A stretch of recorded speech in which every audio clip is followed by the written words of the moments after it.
adventure, intrigue, lost cities, ancient mysteries, and more on this week's episode of East10 Investigates.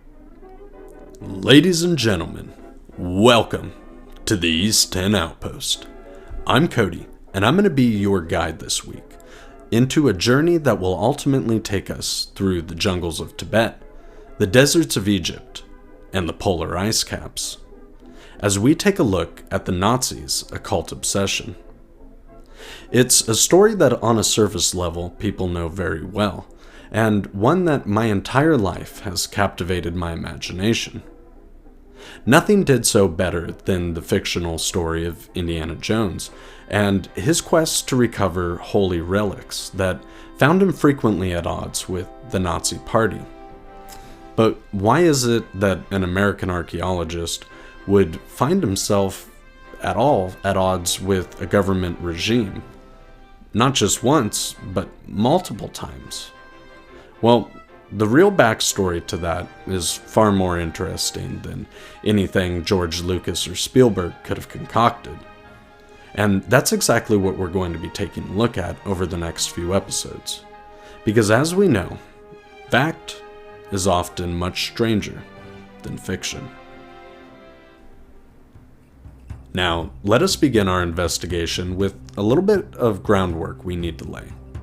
See, the Atlantis origins can be traced back, at least in writing, to 360 BC with Plato and his writings, the Timaeus. In that work, he discusses the Atlanteans, a pre-Diluvian people who lied beyond the Pillars of Hercules in a continent now lost under the waves.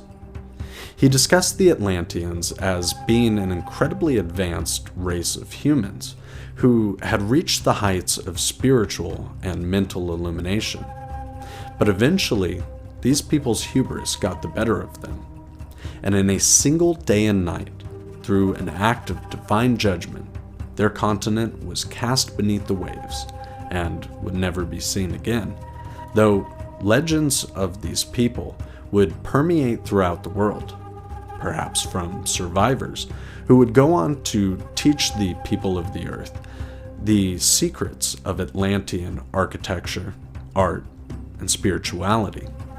Now, let us fast forward to 1871, where we'll catch up with a German archaeologist by the name of Heinrich Schliemann.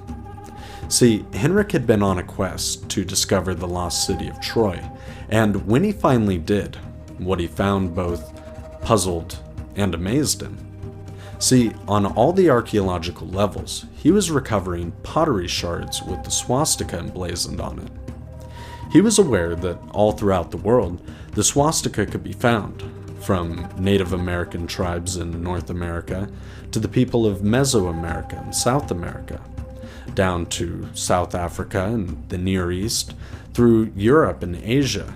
The swastika was found everywhere, and known to be an ancient symbol of well-being. But this would begin a fever pitch for him to try and prove the Germanic origins and ancestral heritage of the swastika, which he believed originated from the Aryans, and even further back, the Atlanteans.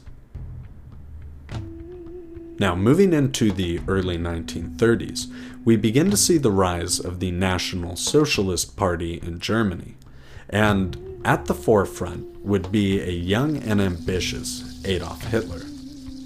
Hitler was always interested in esoteric and occult knowledge, and even as a young man would spend time at the Hofburg Museum in Vienna gazing at the Spear of Destiny and imagining quests for the Holy Grail, and thinking of the day he would one day wield these relics himself, and what destiny he might be able to carve out with them.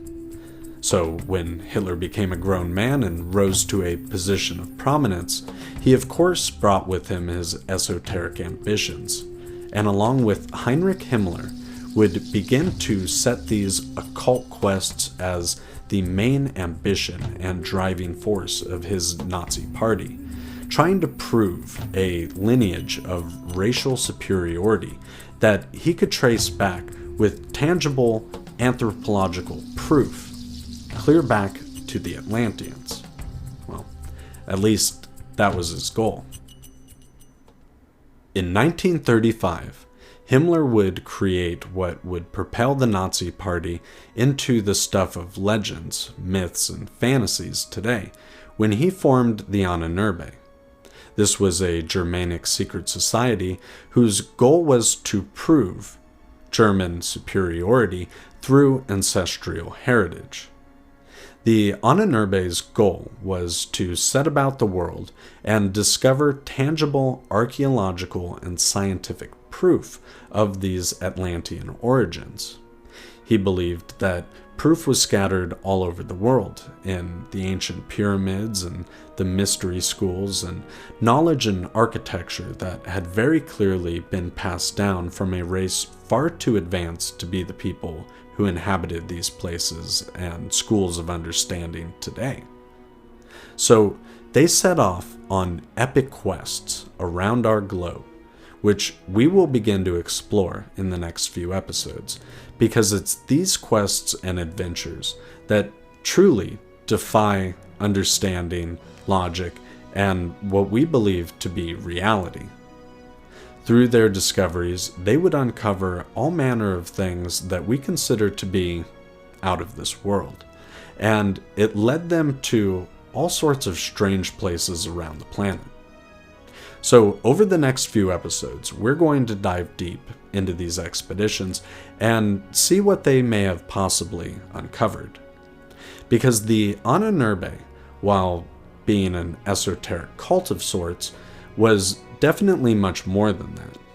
They were composed of some of the world's greatest scientists, engineers, archaeologists, astronomers, and people who genuinely wanted to understand human origins, not just from a Germanic perspective, but for all of humanity. So I don't think it's worth discounting the things that they found because of some sort of preconceived notion or dogma or historical stink that they might carry. So ladies and gentlemen, hopefully you enjoyed this introduction into a subject I'm very excited to dive much deeper into.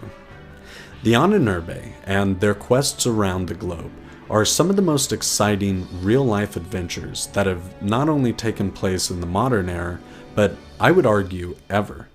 And the things they discovered are definitely worth taking a look at. It's important that we be able to view history without the stink or preconceived notions of modern-day political correctness or academia, and we review and consider all sources. Because remember, history is written by the victor, and it's that narrative that's pushed to the forefront. But truth and mysteries lie out there somewhere in between that official narrative. And it's worth taking a look at all sources, considering things from all sides, and deciding within ourselves what feels right. Discernment is key, my friends. So no matter what you do, I hope you stay curious, be indomitable, and I'll see you back here next week for another episode of East 10 Investigates.